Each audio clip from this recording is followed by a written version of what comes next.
오늘 우리에게 주신 하나님의 말씀은 고린도후서 5장 21절, 시편 40편 6절에서 13절, 마태복음 9장 13절, 디모데전서 1장 12절의 말씀입니다.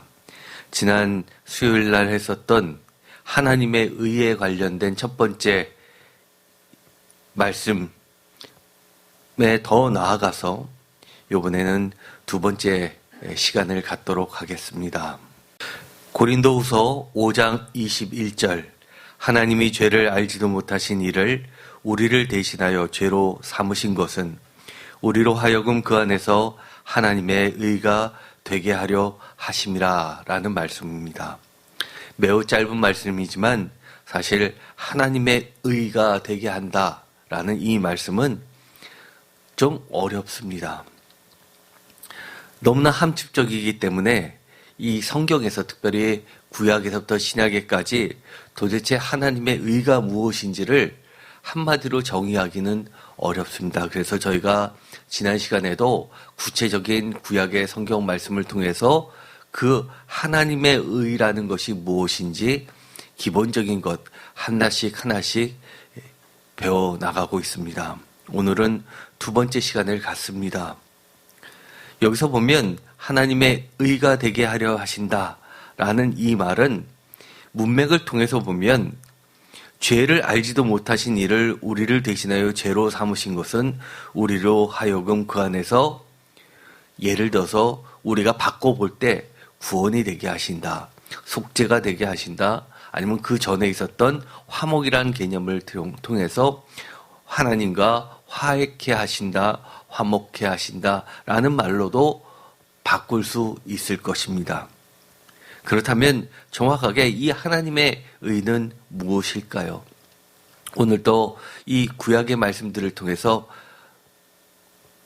이스라엘 사람들에게 보여주셨던 하나님의 의를 살펴보면 지금 우리가 구체적으로 막연하게 우리가 신앙생활하는 것에서 벗어나서 이런 것들이 내 삶에서 하나님이 역사하셨구나, 하나님이 함께 계시구나를 구체적으로 알게 될 것입니다. 더 나아가서 나도 하나님의 의를 세상의 사람들에게 전하는 자가 되겠구나라는 것을 구체화시킬 수 있을 것입니다. 먼저 지난 시간에 했었던 말씀들에 대해서 정리를 좀 한번 할 필요가 있을 듯 합니다. 불공정한 듯 지극히 공정하신 일방적으로 약속하신 하나님의 의를 우리는 말씀을 드렸습니다. 이것은 철저하게 관계 속의 의입니다. 관계가 뭐냐라고 질문하시는 분도 계셨습니다. 관계는 가장 대표적인 게 이럴 때 많이 쓰죠. 나와 너, you and I 할 때 and에 해당하는 게 관계입니다. 그래서 따로 떨어뜨려 놓고 이야기하기가 어렵습니다. 반드시 상대가 있어야지만 의미가 살아나는 것이 바로 관계입니다. 하나님과 나와의 관계 속에서 생겨나는 의는 무엇일까요? 그것이 바로 하나님의 의라는 것입니다. 하나님의 의는 언제나 언약 속에 드러나는 의였습니다. 어떤 사람들은 의롭다, 정의롭다 이런 말들을 보면 그 사람 자체가 의롭다 또는 의로운 행위를 한다라는 것에서부터 출발한다고 생각을 합니다. 그러나 하나님은 절대로 그렇지 않으셨습니다. 우리가 의롭지 않았을 때, 또 신약의 가장 대표적인 것이 무엇일까요? 예수님께서는 우리가 죄인이었을 때라는 말을 합니다.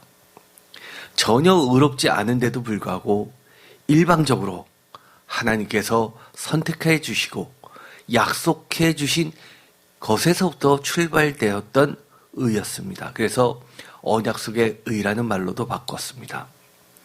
하나님의 일방적인 계약에 신실하신 의를 이야기합니다. 신실하신 의라는 것은 어떤 것일까요? 우리가 사람과의 관계 속에서 보면 서로 약속을 합니다. 그런데 상대방이 그것을 깼을 때 굉장히 섭섭하죠.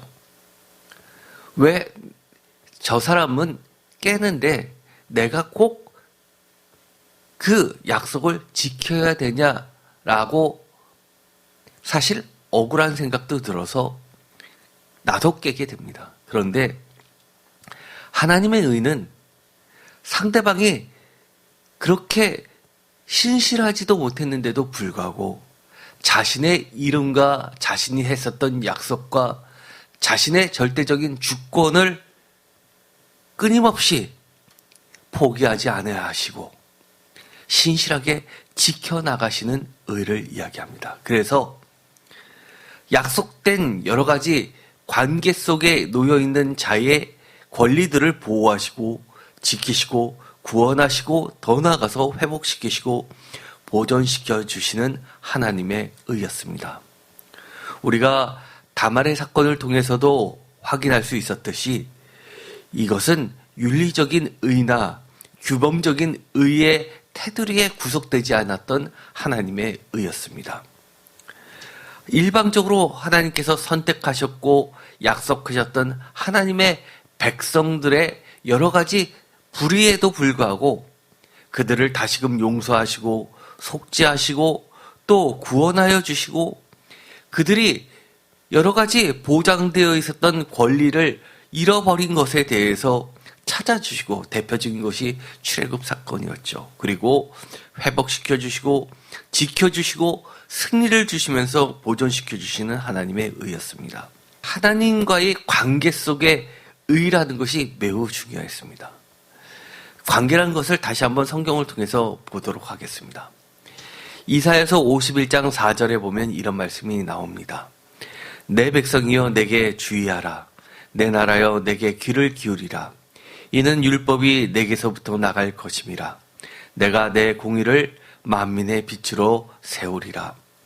5절 내 공의가 가깝고 내 구원이 나갔은즉 내 팔이 만민을 심판하리니 섬들이 나를 앙망하여 내 팔에 의지하리라. 6절 너희는 하늘의 눈을 들어 그 아래의 땅을 살피라. 하늘이 연기같이 사라지고 땅이 옷같이 헤어지며 거기에 사는 자들이 하루살이같이 죽으려니와 나의 구원은 영원히 있고 나의 공의는 폐하여지지 아니하리라. 7절 의를 아는 자들아 마음에 내 율법이 있는 백성들아 너희는 내게 듣고 그들의 비방을 두려워하지 말라. 그들의 비방에 놀라지 말라. 이 이사야서 51장 4절부터 7절까지 보면 매 절마다 의, 공의에 대해서 언급하고 있습니다. 4절에 내 공의, 5절에 내 공의, 6절에 나의 공의, 7절에 의라는 말로 통해서 하나님과 백성 사이에 놓여있는 이 공의에 대해서, 의에 대해서, 하나님의 의에 대해서 그의 사랑하는 백성들도 똑같이 하나님의 공의와 의를 기대하고 계시는 하나님을 보게 됩니다. 바로 나의라는 의라는 이 말이 관계를 형성하고 있는 중요한 말입니다. 우리는 의롭다, 나도 의로운 사람이 된다, 하나님의 의가 나한테 미쳤으니까 나도 이제 의롭게 되었다라고 할 때 하나님의 빠진 의는 사실 의가 아니라는 사실을 우리는 명확히 알아야만 됩니다. 기독교에서 너무 쉽게 칭이라는 개념을 이야기하다 보니까 많은 사람들이 착각합니다. 내가 하나님께 회개했고 속죄했으면 하나님께서 그 회개를 받아주시고 나는 의롭게 됐다라고 생각을 합니다. 그런데 성경을 가만히 읽어보면 나는 의롭지 않습니다. 다만 하나님께서 의롭다고 인정해 주실 뿐입니다. 의롭지 않은데 하나님께서 의롭다고 여겨주신다는 것이 굉장히 중요한 개념입니다. 약간의 차이 같지만 매우 큰 차이입니다. 여전히 우리는 죄인이지만 그러나 하나님께서 마치 부모가 내 자식은 늘 예쁘고 기대를 가지고 소망을 가지고 바르게 커가기를 바라는 뜻에서 과거의 잘못들을 다 덮고서 예쁘다라고 해주시는 것 같은 그런 하나님의 사랑과 신실하심이 놓여 있다는 겁니다. 그런데도 불구하고 나는 이제 과거의 모든 잘못에서부터 벗어났더니 나는 의로운 사람이다라고 생각해서 내 행동 하나하나가 그 이후에 발생하는 모든 것이 마치 의롭다고 여긴다면 그것처럼 어리석은 것이 없기 때문입니다. 하나님의 의를 이야기할 때 가장 짱말처럼 나오는 것이 있습니다. 바로 5절 다 같이 읽겠습니다. 내 공의가 가깝고 내 구원이 나갔은즉 내 팔이 만민을 심판하리니 섬들이 나를 앙망하여 내 팔에 의지하리라. 아멘. 여기서 보면 하나님의 공의는 구원이라는 말과 매우 관련이 깊습니다. 내 구원이 나갔은즉이라고 하면서 결국 그 맨 뒤에 나를 앙망하여 내 팔에 의지하리라. 의지한다, 신뢰한다. 이것은 결국 그 백성들이 하나님의 신실하심과 공의를 믿고 신뢰한다는 이야기가 됩니다. 이처럼 구원은 결국 믿음을 통해서 구체화됩니다. 믿음에 있는 자들은 결국 7절에 보면 마음에 내 율법이 있는 백성들입니다. 왜냐하면 이들은 내가 의롭지 않음에도 불구하고 하나님의 율법, 하나님의 약속들에 의해서 내가 구원을 받았다는 사실을 인정하기 때문입니다. 그런데 그것을 신뢰하지 못한다면 우리는 여전히 하나님의 의를 누리지 못하게 될 것입니다. 여기서 하나님의 의라는 첫 번째 개념을 지난 시간에 할 때 오해하면 안 되는 중요한 것이 있었습니다. 다말이 옳다, 의롭다라고 하나님이 인정하신 것은 하나님의 약속의 계보에서 떨어져 나가지 않기 위해서 모든 것을 거는 다말을 다시금 하나님의 약속의 의의 예수의 계보에 넣어주신 하나님의 의였던 겁니다. 다말 그 자체가 의롭다고 인정하는 사람은 아무도 없습니다. 지금도 교회에서 다말이 시아버지에게 했었던 그 행위들에 대해서는 의롭다고 생각하는 사람은 없습니다. 그럼에도 불구하고 놀랍게도 예수의 족보, 즉 약속의 족보 가운데 가장 첫 번째로 예수님의 계보에 당당히 하나님께서는 집어넣어 주신 의가 있다는 겁니다. 하나님의 뜻 안에, 하나님의 의 안에 있을 때 우리는 비록 의롭지 않더라도 하나님이 의롭다 인정해 주신다는 겁니다. 우리가 한 가지 더 생각해 볼까요? 우리가 회개한다고, 우리가 노력한다고 해서 그 자체가 의롭지 않습니다. 어떤 분들은 그렇게 생각할 겁니다. 어떻게 우리가 회개하면 다 의롭게 되는 거 아닙니까? 회개하면 하나님께서 다 죄를 용서해 주시라고 약속하지 않으셨습니까? 라고 물어보시는 분이 계실 겁니다. 그런데 회개의 전제는 내가 회개했다는 것보다도 그 내용에 대해서 주체가 되시는 하나님이 용서해 준다라는 것이 가장 중요한 개념입니다. 제가 전에도 이런 이야기를 한 적이 있었습니다. 칭의를 이야기할 때 가장 대표적인 것이 바로 로마서죠. 로마서, 이것은 기독교 역사상 놀라운 폭발을 일으켰습니다. 누구에 의해서요? 루터에 의해서 이 천주교로부터, 구교로부터 개신교가 태어나게 되었죠. 그런데 이 루터는 성경에서, 신약에서 빼자고 했던 게 두 개가 있습니다. 기억나시나요? 하나는 요한계시록이고 또 하나는 히브리서였습니다. 히브리서 11장에 보면 믿음의 장인데 믿음을 강조했었던 루터가 어떻게 히브리서를 빼냐라고 할 텐데, 히브리서에서 한번 회개하고 은혜를 경험했는데 다시금 죄를 짓게 된 자에 대해서는 결코 정죄함이 없다라고 그렇게 단정을 하고 있는 본문이 두 번이나 나옵니다. 그래서 루터는 그 히브리서를 받아들일 수가 없었습니다. 그러나 하나님은 어떠셨나요? 히브리서를 신약성경에서 빼지 않으셨습니다. 거기서 보면 11장에 보면 이런 이야기가 나오죠. 회개를 울면서 회개를 했는데도 불구하고 다시금 하나님께서는 그를 돌이켜 주시지 않으셨다고 이야기합니다. 이 이야기는 누구에게 적용되는 건가요? 여러분 기억나십니까? 바로 이 이야기는 에서를 이야기할 때 나온 이야기입니다. 다시 한번 꼭 찾아보시기 바랍니다. 놀랍지요? 에서가 장자권을 팥죽 하나에 뺏기고 나서 눈물로써 회개했는데도 불구하고 하나님께서 받아들이지 않으셨다는 이야기를 히브리서에서 합니다. 여러분들은 어떻게 생각하시나요? 내가 회개했으면 무조건 다 들어져야 되는 게 회개입니까? 하나님은 그렇게 이야기하셨습니다.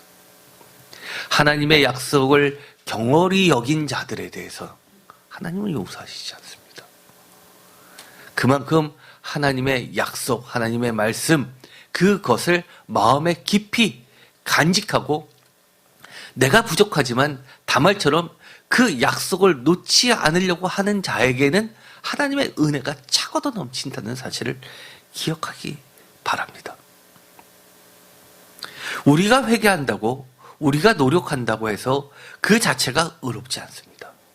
우리 스스로가 죄를 조금이라도 속죄할 수 없기 때문입니다. 다만 속죄해 주실 수 있으신 유일하신 하나님이 의롭다 인정해 주시는 하나님의 의 때문에 우리는 의롭게 되는 것입니다. 다말이 왜 의롭다 인정함 받았는지는 하나님의 의 안에 있었기 때문에 의로움이 되었던 겁니다. 이것을 혼동해서는 안 됩니다. 두 번째, 오늘 우리가 하나님의 의의 특징에 대해서 이야기를 하려고 합니다. 하나님의 의의 두 번째 특징은 윤리와 율법을 넘어서 죄인을 구원하시는 은혜와 인자하신 하나님의 의 두 번째입니다. 그렇다고 윤리나 율법을 무시하는 것이 결코 아닙니다. 다말의 경우 비록 윤리적 문제가 있었음에도 불구하고 공동체의 당당한 구성원인 장자의 상속권을 공유하는 집안의 맏며느리로서 하나님이 인정하신 권리가 세상의 절대 권력인 시아버지의 권력에 무참히 짓밟혀 무너지기 시작하여 결국 하나님 나라 공동체의 파멸을 하나님께서 직접 개입하셔서 다시 세우시고 철저히 보호하시고 의롭다 여겨주셔서 영원한 나라의 예수 그리스도의 의의 약속의 계보에 넣어주신 의라는 겁니다. 그렇기 때문에 이 장자의 상속권이라는 것은 매우 중요했습니다. 그런데도 불구하고 이 며느리로서는 왕보다도 더 무서운 왕이 누구였을까요? 시아버지 아닙니까?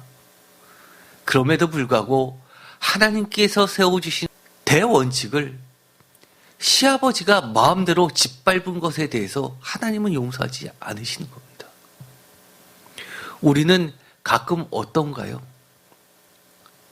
하나님의 약속을 그 무엇보다도 소중히 여기십니까? 여러분들에게 약속하셨던 많은 약속들을 혹시 잊어버리고 살지는 않습니까? 하나님의 주셨던 그 약속의 말씀을 믿고 나아가기보다는 내가 노력해서 내가 신실하게 성실하게 노력해서 만들어지는 그 결과들을 바벨탑처럼 의지하면서 살아가려고 하지는 않습니까?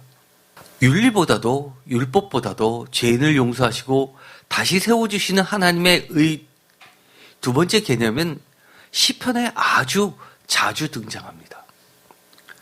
스스로 자신은 죄가 많은 죄인이라는 사실을 인정하면서 고백함에도 불구하고 시편에 보면 많은 부분에 의해서 상대방을 악인이라고 지칭하면서 반대로 핍박받는 고통 중에 있는 자신은 간접적으로 의인처럼 들려지게끔 의인으로 읽혀지게끔 그렇게 의로우신 재판장이시여 천하의 의의 싸움꾼인 하나님께 구원해달라고 승리를 달라고 요청하고 있습니다. 우리가 시편을 읽다 보면 아주 이 부분에 대해서 혼동합니다. 저 악인들을 멸망해 주세요라고 하면 마치 나는 의인인 것 같습니다. 나는 잘못도 없고 깨끗합니다. 그래서 공정하신 하나님께서 내 의를 보고 저 악한 자들을 멸해달라고 있는 것 같습니다. 저는 과거에 신학교를 가기 전에 그런 생각을 했습니다. 시편을 읽으면서 어떻게 그렇게 당당할 수 있을까? 그때는 뭘 몰랐기 때문에 예수 그리스도의 이름으로 우리가 속죄 회개했으니까 우리를 의롭다고 칭해 줬었으니까 그 다음부터 나는 의롭지 않은데도 불구하고 계속해서 잘못을 범하는데도 불구하고 난 의인이야 라고 생각하게끔 만들었고, 그렇기 때문에 나는 항상 의롭다라고 생각했고, 하나님을 모르는 사람들은 무조건 악인으로 취급하고, 그들에 대해서 크리스찬들은 늘 승리하고 구원받을 수 있다라고 착각하고 살았습니다. 그러나 그렇지 않다는 겁니다. 하나님의 의는 그렇게 편협한 의가 아닙니다. 우리가 반드시 놓쳐서는 안 되는 것은 시편에 스스로 하나님께 의를 요청하는 그 시인도 자기가 죄 많은 죄인임을 인정하고 있다는 사실입니다. 그럼에도 불구하고 내가 고통당하고 있고 내가 무엇인가 빼앗기고 있기 때문에 의로운 것이 아니라 하나님은 의롭기 때문에 하나님께 의를 요청하고 있다는 사실을 놓쳐서는 안 됩니다. 시편 40편이 대표적이죠. 시편 40편 9절, 내가 많은 회중 가운데서 다 같이 읽겠습니다. 의의 기쁜 소식을 전하였나이다. 여호와여, 내가 내 입술을 닫지 아니할 줄을 주께서 아시나이다. 내가 주의 공의를 내 심중에 숨기지 아니하고 주의 성실과 구원을 선포하였으며 내가 주의 인자와 진리를 많은 회중 가운데에서 감추지 아니하였나이다. 여호와여, 주의 긍휼을 내게서 거두지 마소서. 주의 인자와 진리로 나를 항상 보호하소서. 수많은 재앙이 나를 둘러싸고 나의 죄악이 나를 덮침으로 우러러 볼 수도 없으며 죄가 나의 머리털보다 많음으로 내가 낙심하였음이니이다. 여호와여, 은총을 베푸사 나를 구원하소서. 여호와여, 속히 나를 도우소서. 아멘. 어떠신가요? 여기 보면 분명하게 이야기합니다. 9절부터 의에 대해서 이야기를 하는데, 하나님의 의에 대해서 이야기하는데, 아까처럼 하나님의 의는 구원과 매우 밀접하게 관련이 되어 있습니다. 하나님의 의를 실행하시는 하나님의 성실하심도 이야기를 하고 있습니다. 시인이 기대하고 있는 것은 주의 긍휼이고 인자와 진리로 나를 보호해달라는 겁니다. 하나님의 의는 바꿔 말하면 구원이라는 말로도 표현할 수 있고, 그 다음에 하나님의 성실하심으로도 바꿀 수도 있고, 그리고 하나님의 인자와 진리로 보호하시는 걸로도 바꿔서 우리가 해석할 수 있습니다. 여러 가지 것이 하나님의 의라는 개념 속에 다 들어가 있는 겁니다. 그런데 중요한 것이 있죠. 12절, 수많은 재앙이 나를 둘러싸고 나의 죄악이 나를 덮침으로. 뭐라고 합니까? 나는 결코 의로운 자가 아니라고 이야기합니다. 나는 여전히 죄가 많다고 이야기합니다. 그럼에도 불구하고 어떻게 이렇게 당당하게 하나님께 하나님의 의를 요청할 수 있을까요? 그것은 하나님과의 관계를 놓지 않는 죄인의 말씀과 약속을 의지하는 의를 인정해 주시기 때문인 겁니다. 시편 40편 6절, 주께서 내 귀를 통하여 내게 들려주시기를. 다 같이 읽겠습니다. 제사와 예물을 기뻐하지 아니하시며 번제와 속죄제를 요구하지 아니하신다 하신지라. 아멘. 이 6절의 말씀은 너무너무 유명한 말씀이죠. 예를 들어서 사무엘과 그리고 사무엘 선지자와 사울에게서도 비슷한 이야기가 있었습니다. 그런데 이것이 더 많이 중심에 놓여 있는 것이 있습니다. 바로 호세아입니다. 그리고 신약시대에 오면 예수님도 이것을 언급하십니다. 많은 사람들이 오해합니다. 예배를 별로 중요치 않게 생각하시나 보다. 그러나 이 6절은 전혀 그런 본문이 아닙니다. 무엇보다도 하나님과의 예배를 통한 관계 형성에 대해서 굉장히 중요하게 생각하시는 겁니다. 예배를 통해서 하나님과 만나게 되고 하나님의 의를 닮아가야 되는데 예배가 하나의 하나님이 없는 하나님의 의와 공의가 없는 예배로 전락할 때 하나님이 얼마나 애통해 하시는지를 보여주는 본문입니다. 7절 그때 내가 말하기를 내가 왔나이다. 나를 가르쳐 기록한 것이 두루마리 책에 있나이다. 8절 나의 하나님이여 내가 주의 뜻 행하기를 즐기오니 주의 법이 나의 심중에 있나이다 하였나이다.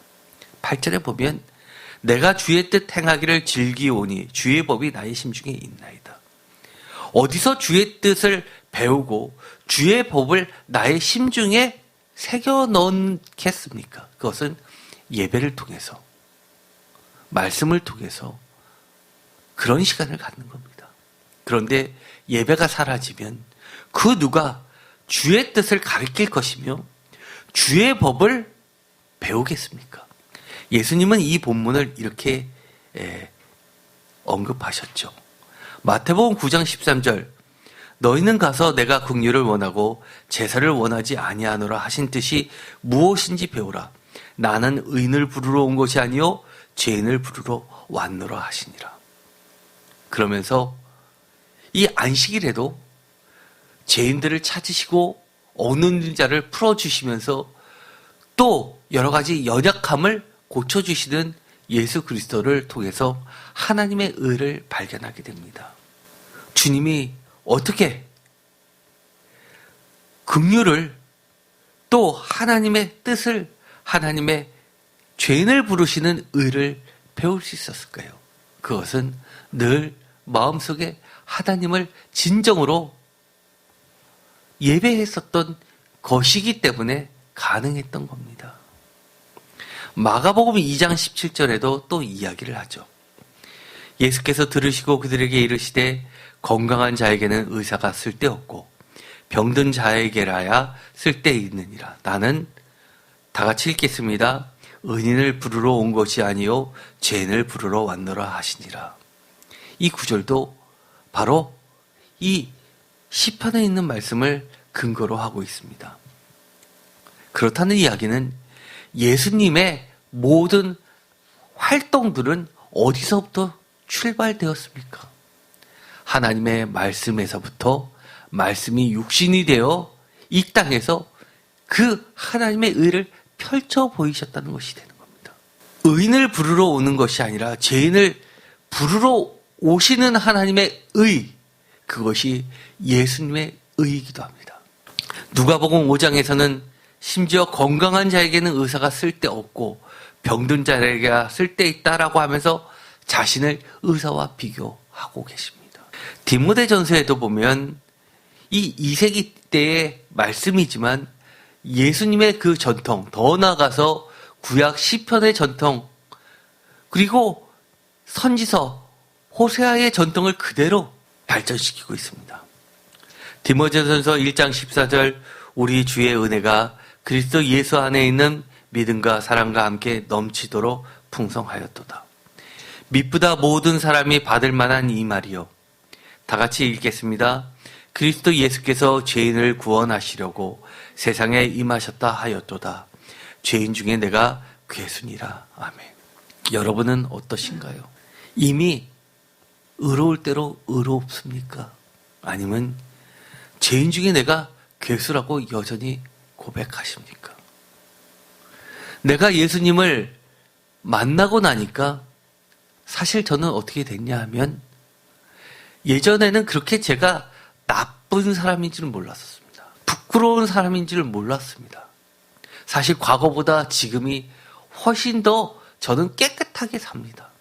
그럼에도 불구하고 주님을 만나고 나니까 과거보다 지금이 제 자신이 훨씬 죄가 많다는 것을 깨닫게 됩니다. 늘 보게 됩니다. 지금도 여전히 나를 구원시키려고 세상에 오신 예수 그리스도에 대해서 증거하는 것이고 사람들에게 전하는 것입니다. 16절 그러나 내가 긍휼을 입은 까닭은 예수 그리스도께서 내게 먼저 일체 오래 참으심을 보이사 후에 주를 믿어 영생 얻는 자들에게 본이 되게 하려 하심이라. 아멘. 너무 구구절절히 마음에 와닿지 않습니까? 내게 먼저 일체 오래 참으신 주님 때문에 제가 오늘 이 자리에 서 있는 것 아닙니까? 제가 교회를 안 나가고 청년 때 얼마나 망령된 말을 많이 했는지 모릅니다. 심지어 저는 아버지가 돌아가신 것, 일찍 돌아가시고 집안이 망해서 산동네로 도망가듯이 도망갔을 때 이해할 수가 없었습니다. 하나님이 살아계시다면 그럴 수 있을까? 원망도 많이 했습니다. 그래서 저는 교회를 나가지 않고 하나님은 살아계시다. 그 말은 거짓말이라고 그렇게 외치고 다녔습니다. 어떤 분들이 걱정스러워서 나중에 너 지옥 가면 어떡하냐라고 하면 저는 그렇게 이야기했습니다. 하나님은 사랑이시라면서요. 내가 지옥에 가서 그렇게 고통받는 모습을 그 사랑 많다는 하나님이 보시면 그때도 웃고 계실까요? 나의 고통을 즐기시는 거 아닐까요? 그렇게 악했습니다. 그러나 지금 생각해보면 내게 먼저 일체 오래 참으신, 그래서 결국 저에게 영생을 주시고 많은 사람들에게, 저와 같은 이들에게 본이 되게 하시는 하나님의 의를 인정할 수밖에 없습니다. 야고보서 5장 19절, 내 형제들아 너희 중에 미혹되어 진리를 떠난 자를 누가 떨어서게 하면, 20절, 너희가 알 것은, 다 같이 읽겠습니다. 죄인을 미혹된 길에서 돌아서게 하는 자가 그의 영혼을 사망에서 구원할 것이며 허다한 죄를 덮을 것입니다. 표준 세번역으로 20절을 한번 읽어볼까요? 이 사실을 알아두십시오. 죄인을 그릇된 길에서 돌아서게 하는 사람은 그 죄인의 영혼을 죽음에서 구할 것이요 또 많은 죄를 덮어줄 것입니다. 아멘. 우리에게 은혜를 베푸시고 하나님의 신실하심을 여전히 내가 죄인이었을 때 베풀어 주신 그 하나님의 의 때문에 우리도 하나님께서 구원의 길을 열어주시는 겁니다. 어떻게 해요? 많은 사람의 죄를 덮어주라고요. 많은 사람들의 영혼을 구하라고요. 그것이 하나님의 의입니다. 대표적인 윤리보다 앞선 하나님의 관계 속에서의 의의 구약 성경에서 찾으라고 하면 아주 쉽게 찾는 본문이 있습니다. 하나님과의 일방적인 약속 속에 이루어진 관계에 의한 의, 즉 하나님 나라의 약속의 백성과 하나님과의 관계 때문에 의롭다 여겨주시는 것입니다. 예를 들어서 창세기 12장에 보면 이런 말이 나오죠. 이에 바로가 그로 말미암아 아브람을 후대함으로 아브람이 양과 소와 노비와 암수 나귀와 낙타를 얻었더라. 여호와께서 아브람의 아내 사레의 일로 바로와 그 집에 큰 재앙을 내리신지라. 바로가 아브람을 불러서 이르되 내가 어찌하여 나에게 이렇게 행하였으며 내가 어찌하여 그를 내 아내라고 내게 말하지 아니하였느냐. 내가 어찌 그를 누이라 하여 내가 그를 데려다가 아내를 삼게 하였느냐. 내 아내가 여기 있으니 이제 데려가라 하고 바로가 그 사람들에게 그의 일을 명하며 그들이 그와 함께 그의 아내와 그의 모든 소유를 보내었더라. 이 이야기는 여러분이 모두 아시는 것이죠. 얼마나 억울하면 이 바로가 어찌하여 어찌라는 말을 3번이나 완전수 계속해서 이야기합니다. 그런데 하나님은 그 책임을 아브라함에게 묻지 않으십니다. 너무 이상하지요. 아브라함이 의인이기 때문에 그렇습니까? 아니요. 하나님은 아브라함을 보호하시고 사라를 보호하셔서 하나님의 나라를 세워야 하시는 그 프로젝트가 있으셨기 때문에. 창세기 20장에 보면 비슷한 이야기가 또 반복됩니다. 3절, 그 밤에 하나님이 아비멜렉에게 현명하시고 그에게 이르시되 내가 데려간 이 여인으로 말미암아 내가 죽으리니 그는 남편이 있는 여자임이라. 아비멜렉이 그 여인을 가까이 하지 아니하였으며 그가 대답하여 주여, 다 같이 읽겠습니다. 주여, 주께서 의로운 백성도 멸하시나이까. 그가 나에게 이는 내 누이라고 하지 아니하였나이까. 그 여인도 그는 내 오라비라 하였사오니 나는 온전한 마음과 깨끗한 손을 이렇게 하였느니라. 뭐라고 이야기합니까? 주여 주께서 의로운 백성도 멸하시나이까. 나는 온전한 마음과 깨끗한 손으로 이렇게 하였나이다. 그런데 하나님이 뭐라고 하십니까? 이 여인으로 말미암아 내가 죽으리라는 이야기란 거. 말도 안 되죠. 하나님이 이렇게 답변하십니다. 6절. 하나님이 꿈에 또 그에게 이르시되 내가 온전한 마음으로 이렇게 한 줄을 나도 알았으므로 너를 막아 내게 범죄하지 아니하게 하였나니 여호와께 여인에게 가까이 하지 못하게 함이 이 때문이라. 이 말은 또 무슨 봉창입니까? 나도 알았다라고 이야기합니다. 하나님도 그렇다라고 인정하십니다. 그런데 아시는 분이 이렇게 하실 수 있습니까? 이것이 바로 하나님과의 관계 속의 의라는 겁니다. 두 번째, 하나님의 의는 특징은 의로움이나 선함과는 별로 관계없는 하나님 나라 공동체에 속한 일방적인 하나님의 돌봄의 대상들, 즉 형제 중 가난한 자, 과부, 고아민, 나그네, 객들을 향한 관계적인 의입니다. 이 신명기를 보면 아주 재밌는 이야기가 나오죠. 신명기 15장 11절. 땅에는 언제든지 가난한 자가 그치지 아니하겠으므로 내가 내게 명령하여 이르노니 너는 반드시 내 땅 안에서 내 형제 중에 곤란한 자와 궁핍한 자에게 내 손을 펼치니라. 여러분은 어떠신가요? 무려 3,500년이나 지난 지금의 이 땅에 가난한 자가 없습니까? 아니면 여전히 있습니까? 땅에는 언제든지 가난한 자가 그치지 아니하겠으므로 라는 말이 맞습니다. 그런데 재미있는 말은요, 같은 신명기 15장 5절에 있는 말씀이 사실 훨씬 먼저 된 본문이라고 학자들을 보고 있습니다. 신명기 15장 5절에 보면 이렇게 되어 있습니다. 내 하나님 여호와께서 다 같이 읽겠습니다. 내게 기업으로 주신 땅에서 내가 반드시 복을 받으리니 너희 중에 가난한 자가 없으리라. 아멘. 여기서 보면 똑같은 15장인데 하나는 너희 중에 가난한 자가 없다라고 이야기하시고 조금 내려가니까 가난한 자가 그치지 않는다고 이야기를 합니다. 도대체 어떤 것이 맞을까요? 신명기가 무엇이었죠?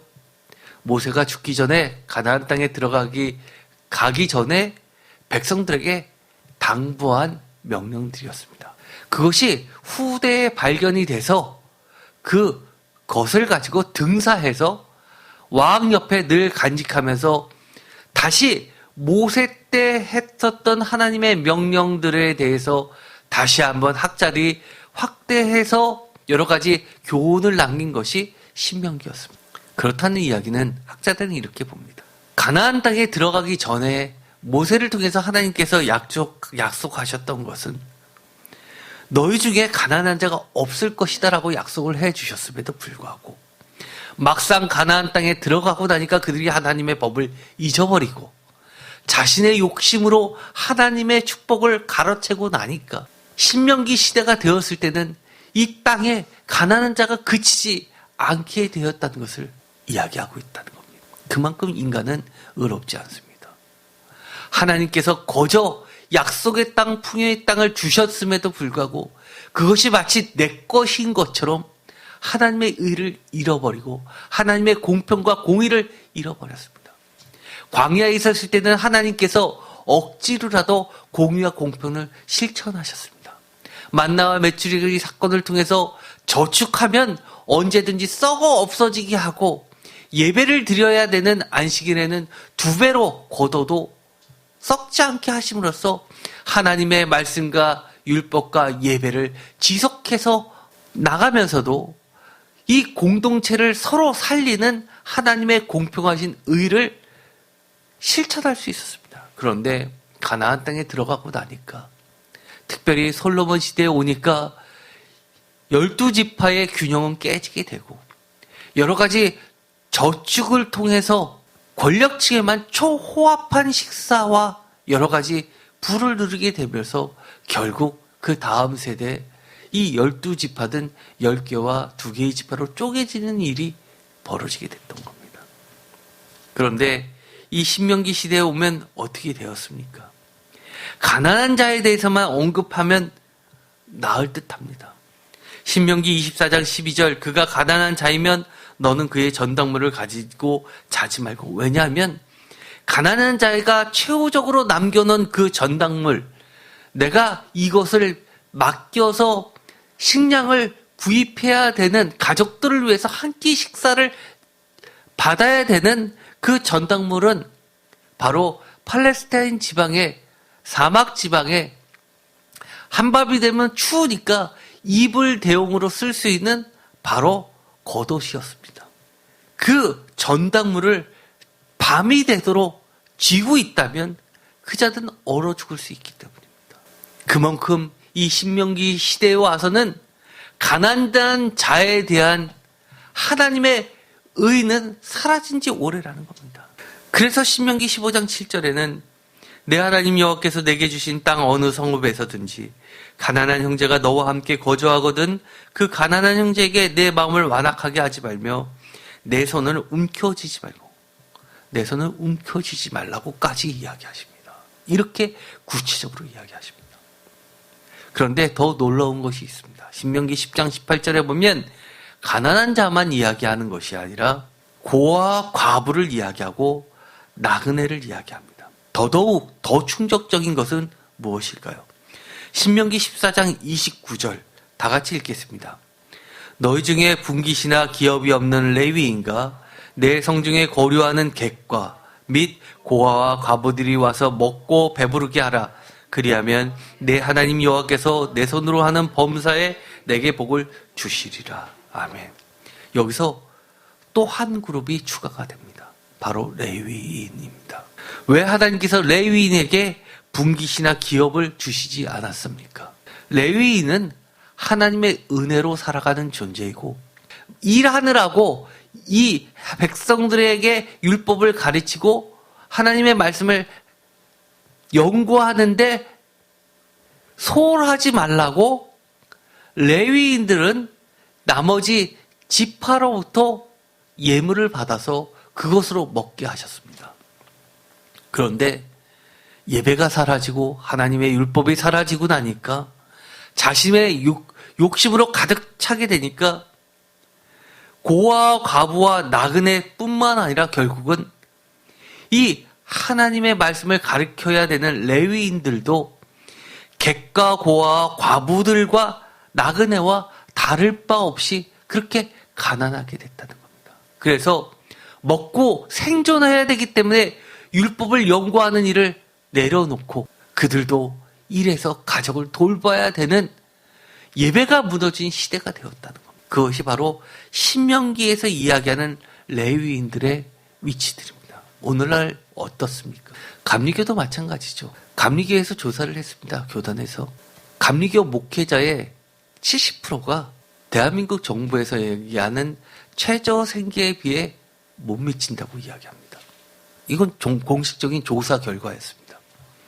게다가 월급을 전혀 받지 못하고 스스로 일해서 교회의 월세를 감당하면서 사는 목회자, 작은 개척교회의 목회자가 3분의 1이 넘었습니다. 교회로부터 외면받는 목회자들.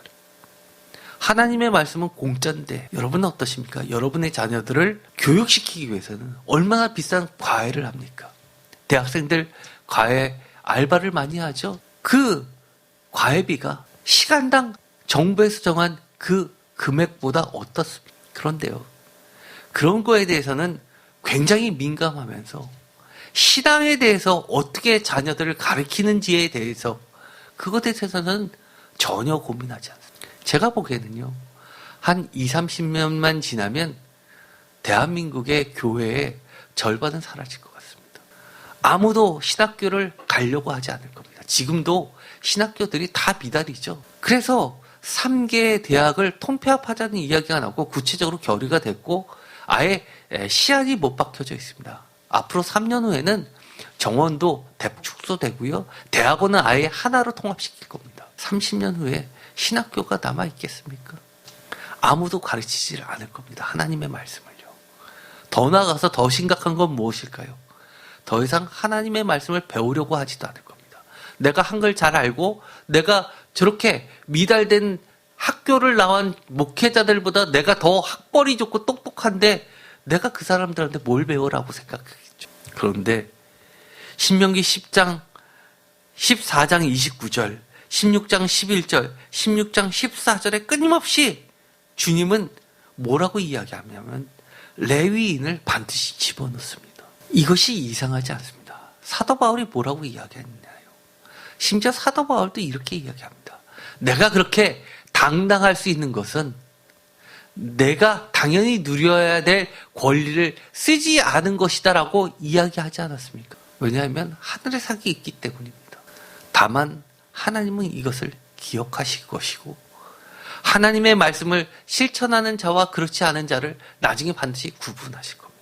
여기서 보더라도 이 가난한 자이지만 하나님과 관계가 있는 하나님 나라의 하나님의 백성 중 한 구성원에 대해서 가난한 자의 존재의 유무라는 상반된 진술이 있음에도 불구하고 하나님의 본뜻이 반드시 성취되어야만 하는 하나님의 공의의 척도로서 무엇을 이야기하냐면 가난한 자를 이야기하고 있다는 겁니다. 그래서 하나님은 심지어 이 가난한 자에 대해서 그치게끔 하시기 위해서 그들을 돌봐주는 자에게는 하나님이 더 축복해 주신다고까지 이야기합니다. 그리고 신명기 15장에는요 너무나 중요한 이야기가 나와요. 15장 1절 다 같이 읽겠습니다. 매 7년 끝에는 면제하라. 면제의 규례는 이러하니라. 그의 이웃에게 꾸어준 모든 재주는 그것을 면제하고 그의 이웃에게나 그의 형제에게 독촉하지 말지니 이는 여호와를 위하여 면제를 선포하였습니다. 그러면서 5절에 이야기를 하죠. 반드시 내가 복을 준다고 약속을 하십니다. 사실 이 희년이라는 것 그리고 안식년이라는 것 이 땅에서 지켜지지 않았습니다. 우리가 예레미야서를 보면 남유다 멸망의 이유 중에 하나가 하나님께서 이 희년을 그리고 이 안식년을 선포하라고 했는데 선포하는 척하다가 그것을 다시 처리하는 것을 보고 하나님께서 결국 남유다를 멸망시키십니다. 그렇다면 여러분은 이렇게 생각하실 겁니다. 우리가 다 같이 노력해야지 노력하지도 않고 있다가 왜 그 사람들한테 우리가 나눠줘? 하나님의 공이라는 겁니다. 그들이 의롭기 때문에 우리가 대접을 하라는 거 아닙니다. 하나님께서는 하나님의 공동체가 이랬으면 좋겠다라는 꿈을 갖고 계셨기 때문에 함께 나눠야 된다. 이것이 굉장히 중요한 겁니다. 그런데 우리가 가끔 이렇게 생각합니다. 저 사람은 착하니까 선하니까 도와줘야 돼. 저 사람은 게을르니까 도와주면 안 돼. 하나님 입장에서 봤을 때는요. 그렇게 마음 먹는 넉넉한 자가 더 악할 뿐입니다. 그것이 하나님의 의입니다. 왜냐하면 하나님은 모든 백성들, 하나님의 백성들을 다스리시고 통치하시는 참 왕이시기 때문이고 이 참 왕이신 하나님과 그의 백성 간의 관계를 무엇보다도 중시하시기 때문에 내가 부족하지만 하나님의 나라에 들어가고 싶었습니다. 나의 모든 노력과 힘과 열정을 다해서 마음을 다하여 하나님의 백성이 되기 위해서 하나님 나라에 들어갑니다. 그런데 하나님 나라에 들어왔더니만 세상에서 늘 보았던 여러 가지 불평등과 불공정이 판을 친다면 어찌 그것이 하나님의 나라라고 하나님은 공정하게 다스리신다고 이야기할 수 있겠습니까? 하나님은 하나님의 나라를 통해서 직접 다스리시면서 하나님의 공의가 모든 백성들이 알게끔 하시기를 원하시는 거예요. 이사야서 51장 4절 내 백성이여 내게 주의하라. 내 나라여 내게 귀를 기울이라. 내 백성 내게 내 나라 내게라고 하면서 계속해서 나와 관계 있는 백성, 나와 관계 있는 나라에 대해서를 이야기하지 저 딴 나라를 이야기하지 않습니다. 남의 나라 백성에 대해서 이야기하지 않습니다. 내 백성, 내 나라는 이래야 된다는 겁니다. 4절 다 같이 읽겠습니다. 이는 율법이 내게서부터 나갈 것임이라. 내가 내 공의를 만민의 빛으로 세우리라. 아멘. 이것이 하나님의 의입니다. 내 공의가 가깝고 내 구원이 나갔은즉 내 팔이 만민을 심판하리니 섬들이 나를 앙망하여 내 팔에 의지하리라.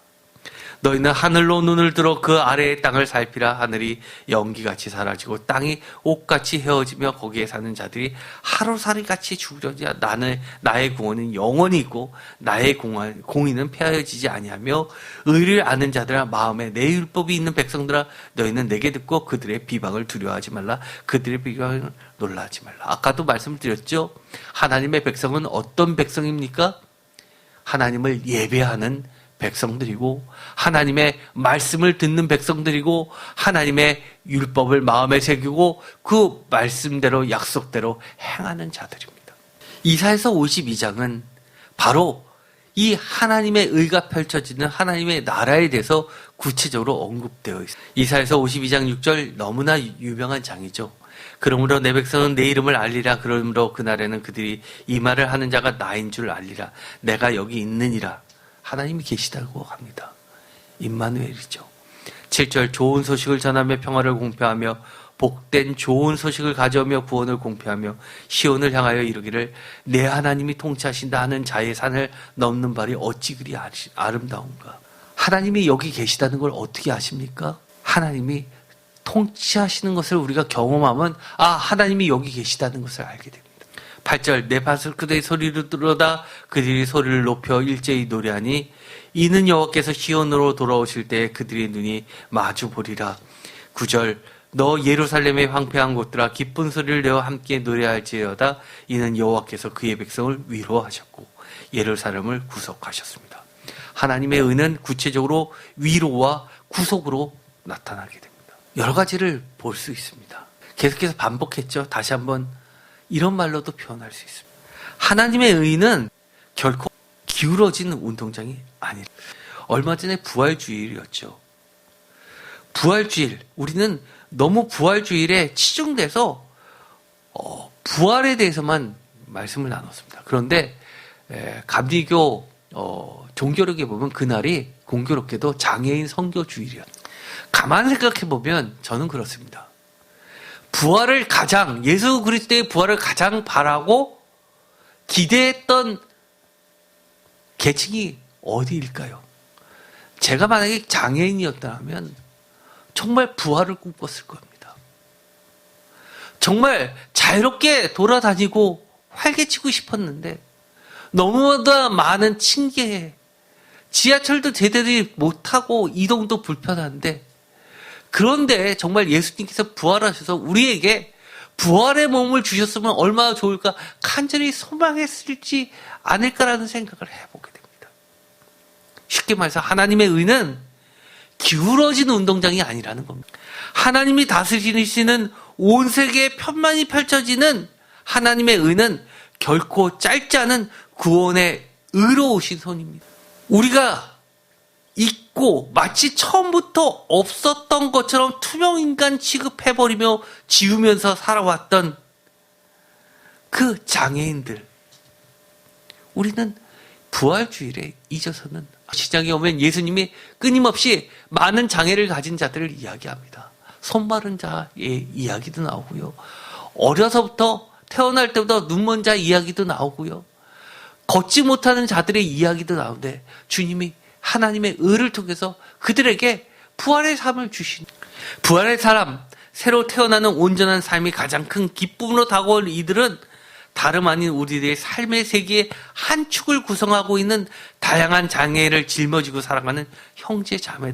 저는 어서속히 그들이 늘 기도하고 바라는 예수 부활의 사건이 구체적인 제도의 변화와 경제적, 사회적 삶의 모습으로 나타나기를 소망합니다. 부활절을 경험하고 나서 우리의 삶이 내 삶에서 죽어있던 분이 살아나는 것만 기대하는 것이 아니라 참되게 우리의 삶과 내가 속한 이 땅의 영역들이 하나님의 나라, 하나님의 의가 온전히 드러나는 나라가 되기를 간절히 소망해 봅니다. 마지막으로 오늘의 말씀을 다 같이 읽고 마치기로 하겠습니다. 고린도후서 5장 21절입니다. 다 같이 읽겠습니다. 하나님이 죄를 알지도 못하신 이를 우리를 대신하여 죄로 삼으신 것은 우리로 하여금 그 안에서 하나님의 의가 되게 하려 하심이니라. 아멘. 여러분은 무엇이 되어야 합니까? 여러분 자신이 하나님의 의가 되어야 됩니다. 하나님은 여러분이 의롭기 때문에 의가 되라고 하십니까? 아니요. 여전히 시편의 시인처럼 나는 의롭지 않고 괴수 중에 괴수고 죄인임에도 불구하고 하나님이 죄를 알지도 못하신 이를 우리를 대신하여 죄로 삼으셨기 때문에 우리는 당연히 예수 안에서 그리스도 안에서 하나님의 의가 되어야 됩니다. 그것이 하나님이 우리를 선택하시고 아름다운 것으로 약속하셨던 하나님의 말씀이기 때문입니다. 기도가 마치겠습니다. 하나님 감사합니다. 우리의 삶이 하나님의 의로 가득 차게 하여 주시옵소서. 예수 그리스도의 이름으로 기도드립니다. 아멘.